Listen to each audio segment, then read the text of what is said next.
네, 내일의 장바구니 계속해서 레몬리서치의 김민수 대표와 이야기 나눠보도록 하겠습니다.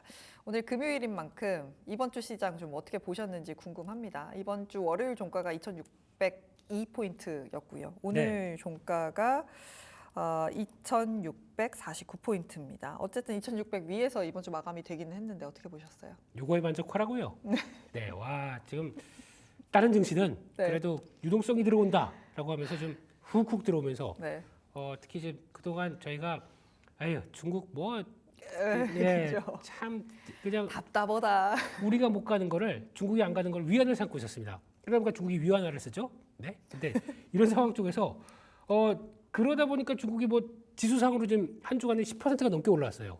이거를 보면서 저희가 느끼는 심정은 왠지 이제 배신감을 느끼는 거죠. 네. 경기부양책 잘 쓰면 저렇게 되는구나. 그렇죠. 우리는 그렇게 되면은 이제 올해 그래도 그나마 좀 처진 국가, 그러니까 증시 상승률이 제대로 못된 국가 쪽에서 중국이 꼭 끼어 있었는데 중국이나 홍콩, 근데 이게 다 휙 날아갔으니까 저희만 남았네요. 네. 저희랑 러시아만 남았습니다.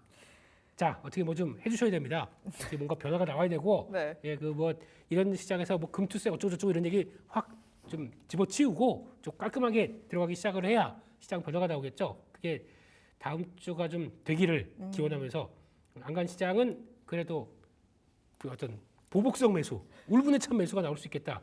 쪽에 대해서 희망을 갖고 다음 주를 봐야 될 것 같습니다. 말씀해 주신 대로 사실 중국이 뭐 하루에 3% 4% 너무 우습게 올라주고 상해종합지수 3천 가겠어 했는데 3천 가고 하다 보니까 이런 말씀을 좀 해주시는 것 같습니다. 네. 사실 고용 보고서가 미국에서 이제 나오게 되잖아요. 네. 이거에 대해서 사실 시장에서 굉장히 민감하게 반응을 할 것이다라는 분석들이 많은데 어떤 내용인지 좀 더 자세하게 설명 부탁드릴게요. 네, 다음 주 또 이제 고용 관련된 지표들 월말, 월초 이렇게 되다 보니까 또 많이 집중을 할 걸로 보여지고 있는데 그런 쪽에서 나오는 것들 이제 고용이 안 좋다. 지금 예고는 고용이 안 좋을 것 같으니까 연준이 금리를 인하했다는 쪽으로 나와서 선제적인 금리나 네. 이런 쪽으로 나오고 있는데 진짜 이제 금리가 안 좋기, 고용이 생각보다 부진하게 나왔다. 그러면 시장 반응들은 두 가지로 해석할 겁니다. 금리 인하가 빨라지겠네, 비컷 이런 쪽으로 해석할 거고 아니면은 지금 예상보다 더 안 좋은 모습들이 나온다라고 하게 되면 경기 안 좋은 거 아니야? 진짜 안 좋은 거 아니야? 반응을 하겠죠. 이렇게 되면은 또 시장에 또 출렁임이 나오겠죠. 지금은 좋은 지표가 나와야 굿으로 해석하고 배드로 해석하다 보니까 고용 지표 안 나오게 되면 시장에 출렁임이 나올 수도 있다. 이런 것들을 염두를 하시면서 지금 또 이제 경제 지표들이 나오는데 또 그 초반에는 제조업 지표 나올 겁니다. 네. 예, 제조업 지표 나오면서 이어지는데 물론 중국 쪽도 보긴 봐야 되겠지만 중국은 지금 뭐 다음 국경절이에요. 놀러 갔어요. 그러다 보니까 지표 나온다고 하더라도 아마 30일 날 집중해서 나올 거고 네. 나머지 쪽을 가지고 본다라고 하게 되면 미국에 대한 지표들 가지고 시장이 좀 출렁임이 나올 수 있겠다. 이거는 염두해야 될 것 같습니다. 맞습니다. 배드 이스 배드라고 해석을 하고 있는 시장이기 때문에 비컷이 되냐, 뭐 어떻게 될지는 고용보고서 발표가 되면서 좀 체크를 해보시면 좋을 것 같습니다. 그렇다면 우리는 어떤 섹터를 봐야 하나, 다음 주에는 뭐에 좀 관심을 가져야 하나, 투자자분들 많이 궁금하실 것 같습니다. 뭐 봐야 할까요? 네, 일단 중국이 잘 간다는 전제하에 부러움을 담아 중국 관련된 종목들, 중국 경기 회복에 대해서 기대감이 않는 종목들 이번 주에 좀 강했었죠. 네. 이런 쪽들 보게 되면 일단 산업재 관련된 쪽으로 봤을 때 철강화, 해운 이런 쪽들 강했습니다. 네. 그러면서 일단 지금 아무도 안 갖고 있고 갖고 있다고 하게 되면 손실률이 뭐 60-70%될 이런 종목들 롯데케미칼이죠. 네, 이런 종목들 이거 사이클 종목이다 보니까 주가가 당연히 많이 위축됐을 거고 네. 그런 쪽에서 지금 월봉상으로 본다고 하더라도 와 최근에 작년이 고점이었네. 작년 2021년도가 고점이었는데 21년. 30만 원대에서 지금 10만 원대까지 왔었으니까 올라와서 3분의 1 토막이네요. 이게 올라와서 그럴 정도까지 처참하게 빠지다 보니까 그런 쪽에서 이거 아무도 안 갖고 있겠지? 지금 관심도 없겠지? 그러면서 매수세가 쑥 들어오면서 나왔던 변화 보게 되면 이게 지금의 중요한 흐름이 아니었을까? 아무도 관심이 없다 보니까 들어오는 변화. 그리고 또 마찬가지로 철강도 그렇죠. 누가 요즘 철강주 사? 철강주 사면 정신이 있어? 뭐 이런 쪽으로 나오다가 이 변화가 좀 나오는 게 이제 중국도 구조 조정을 하고 거기서 변화가 나온다라고 하게 되면 이게 또 하나의 흐름이 되겠다는 쪽에서 철강, 화학, 또 해운은 BDI 지수 또 올라오고요. 네. 이런 쪽에서 기대감을 안고 움직이는 게 좀 더 컸었다라고 바라보고 있는데 근데 이거를 지금 해석하기에는 그러면은 이게 계속 갈 수 있을까? 라는 쪽들은 아직 중국 경기 부양에 대한 효과들이 좀 확인이 되기 시작해야 그다음부터 나오기 시작하겠죠. 그렇죠. 그러면 그 지표 확인할 때까지 좀 시간이 걸린다. 그런 쪽들도 보셔야 될 것 같고 그밖에 소비 쪽에 대한 종목들도 좀 가겠습니다. 네. 소비 종목들 보게 되면 카지노, 면세점, 화장품주 다음 주에 중국인 관광객이 국경절 동안에 1일부터 7일입니다. 네, 저희도 이렇게 다 쉬면 안 될까요? 그러니까요. 다음 띄엄띄엄 주 이렇게 거래하면 거래하겠습니까, 사람들이? 거래도 그렇고 네. 그러면은 이틀 동안에 쉬었던 게 한 번에 받다 보니까 시장이 출렁거려요. 왜 변동성을 이렇게 사랑하게 만들어 주시는 겁니까? 쉴 거면 그냥 쭉 쉬어주는 게 좋지 않을까 싶은데 네. 예, 그러면 중국과 같이 될까봐 아무래도 이제 저희는 왔다 갔다 하긴 하는데 네. 중요한 건 그때 국경절 연휴 때 많이 들어오신다고 합니다. 한 12만 명 정도 가까이 들어온다고 합니다. 그건 예측이죠. 네. 그 정도까지 더 들어오게 되면 이제 어떤 현상이 나오냐면 제가 지나가다 보면은 중국말이 막 들립니다. 자다가도 막 중국말 들릴 거예요. 그렇게 많이 들어오게 되면 그렇죠. 네, 그런 쪽들이 확인되기 시작하게 되면 많이 들어오다 보니까 그러면 그 관련된 종목들 소비재 종목들 괜찮겠구나. 안쪽에서 뭐 면세점이나 카지노 그리고 또 뭐 의류 이런 것들도 해당될 수가 있겠죠. 네. 그리고 또 화장품 이런 것들 들어와 보면서 그게 변화가 들어오는지도 체크하셔야 될 것 같고 여기서 연장되면은 광군제까지 갈 거 아닙니까?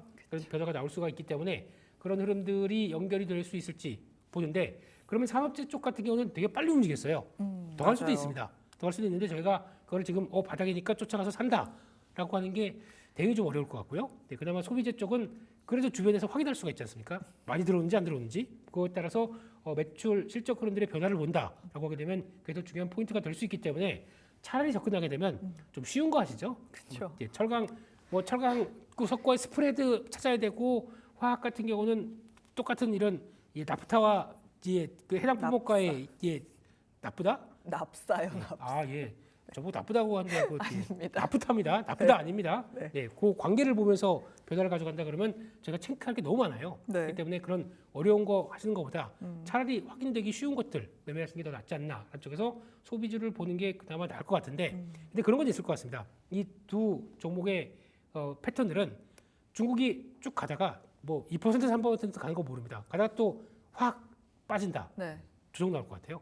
그렇기 그쵸. 때문에 그걸 너무 빠르게 움직이게 되면 또 당연히 차익 매물이 나올 수밖에 없는 거죠. 그렇기 때문에 아마 지수 자체가 10% 올랐다는 얘기는 차익 매물 압박도 만만치 않은 걸 다음 주에 내포하기 때문에 일단 뭐 적극적으로 붙는 것보다는 그럴 가능성을 감안하고 만약 갖고 계신 분들도 마찬가지입니다. 여차하면 나와야지 생각하시는 게 더 맞지 않나 싶습니다. 네, 아무래도 중국이 움직이면서 우리 시장에서 움직였던 산업재, 소비재를 어쨌든 봐야겠죠. 중국이 더 갈지 안 갈지는 모르겠으나 어쨌든 네. 좋은 정책이 나온 거니까 그런 부분에서 산업재 같은 경우는 사실 확인해야 하는 지표들이 많습니다. 실제로 중국에서 펼친 이 정책들이 소위 먹히는가, 진짜 경기가 풀리는가에 대해서 확인을 할 부분들이 있기 때문에 조금은 접근이 어려울 수 있는 부분들이 있고 상대적으로 소비재 쪽에 대한 관심을 말씀을 해주셨는데 뭐 네. 화장품, 카지노, 면세점 이것도 다 좀 다르게 저는 접근을 해야 되지 않을까라는 생각이 들어요. 어떻게 해요? 화장품주부터 좀 살펴볼까요? 그럼 네. 화장품주 빠질 때 이야기한 게 중국 비중 때문이다 라면서 중국에 대한 어떤 꼬투리가 있는 종목들이 더 많이 빠졌잖아요. 그렇죠, 근데 그렇죠. 지금 올라오는 건 중국 때문에 올라온다? 이거 어떻게 해석해야 됩니까? 그러니까 그 안에 있는 종목들도 중국 네. 때문에 빠진 것들이 더 빠르게 올라온다고 봐야 되겠죠. 그래서 이번에는 기대감이 생기는 건 중국 쪽이다 보니까 그러니까 이 안쪽에서도 같은 비교를 그렇게 되는 것 같아요. 낙폭이 더 컸던 거, 그게 또 소외됐던 거, 그게 또 중심으로 올라온다 하고 있다 보니까 그런 차이점이 있구나라고 보셔야 되는데 네. 그렇다고 하더라도 막상 기대감은 있겠지만 중국이 그러면 내가 돈만 생기면 한국 화장품 사야지 딱 기다린 거 아닙니다. 그렇기 때문에 오히려 지금 나오는 실적과 함께 편안한 모습들은 북미 향이 맞을 거예요. 네, 그런 쪽으로 가는 게 먼저긴 한데 그러면 반대로 이쪽이 또 격차를 좁힌다고 올라오는 걸 봤었을 때 그 사이에는 그러면 이쪽들이 좀 빠진다. 그러면 같은 섹터 안에서도 플레이가 될 수가 있기 때문에 그런 것도 한번 보시면서 일단은 실적 플레이를 한다라고 하게 되면 북미향 쪽으로 그리고 또 비중국향 쪽으로 잘 나가는 쪽들을 또 먼저 챙겨보는 게 맞지 않나 생각이 들고 있습니다. 네, 반등 자체는 뭐 중국발 이슈로 올라오는 거기 때문에 조금 더 중국의 파이를 갖고 있는 업체들이 나올 수는 있겠으나 어쨌든 실적으로 움직이는 종목을 보려면 미국향 이야기를 해주셨습니다. 그렇다면 이 안에서 좀 보고 계신 탑픽 종목은 어떤 게 있을까요? 근데 그렇게 말씀드리고 중국향 종목을 갖고 왔어요. 네, 아주 그거는 시장에 맞게 네, 맞습니다. 만들라고 이제 그렇게 말씀드린 종목이고 네. 그래서 길게 가게 되면은 비중국향 그리고 또 그냥 짧게 어떤 단기 플레이를 한다 그러면은 중국향 쪽에서 좀 낙폭이 컸던 거 회복되는 과정을 본다라고 하는 쪽으로 보셔야 될 것 같고요. 그 중에 한 종목이 청담글로벌입니다. 네, 우리 주가가 고점에서 많이 빠졌죠. 네. 그런 상황 쪽에서 이거를 회복하는 과정 쪽에서 일단은 거래에 들어오면서 주가 탄력들이 좀 살아나는 분위기죠. 근데 아직까지는 이게 지금 보통 광군제가 있는 그 3분기, 4분기로 넘어가면서가 가장 실적이 잘 나오는 부분입니다. 3분기 때는 재고 쌓고 11월 11일 맞죠? 1111. 네, 그때 광군제 들어올 때 그때 판매가 되다 보니까 그때 이제 실적이 변화가 된다. 하게 되면 계절적 성수기도 들어왔죠. 그런 쪽에서 청담 글로벌의 가장 큰 특징은 실리콘2처럼 이커머스 쪽의 회사긴 한데 중국과 홍콩 쪽에 좀 더 무게를 두는 모습들이다라고 하게 되면 거기서 나올 수 있는 변화를 한 번 더 기대를 할 수 있겠죠. 그래서 아마 이런 쪽들은 약간 좀 주춤했다가 단기 매물 소화하고 여전히 중국에 대한 기대감이 높다 그러면 한 번 더 레벨업을 시도하는데 그때는 장중에 되면 쫙 올라갔다가 내려가는 이런 어떤 모습을 보여줄 수가 있기 때문에 네. 올라갈 때 추격하지 마시고 약간 좀 주춤했었을 때 그때 자리 보면서 눌림목 쪽에서 들어갔다가 그걸 변화가 들어오는 것들을 보고 대응하시는 게 좋지 않나 라는 쪽에서 탄력을 보고 이용하자 라는 쪽으로 그리고 또 한때 이 종목들 주가 반응 나오기 시작하게 되면 이런 식으로 올라갔었어요. 이때도 보면은 6월 달에 한 8,000원대 있던 주가가 금방 13,000원 갑니다. 뭐 60, 70% 올라가요. 발음도 안 되네요. 네, 부러워서. 네, 그래서 이런 것들 보게 되면 비슷한 모습들이 가능할 수도 있는 저력이 있기 때문에 네. 그런 탄력들을 한번 노려보자 이렇게 말씀드리겠습니다. 아무래도 사실 뭐 중국 이야기가 붙으면서 많이 빠졌던 종목들의 탄력이 더 좋을 수 있는 부분이 있고 이 탄력을 우리는 이용해 보자라면서 청담글로벌 이야기해 주셨습니다. 지금까지 레몬리서치의 김민수 대표였습니다. 고맙습니다. 감사합니다.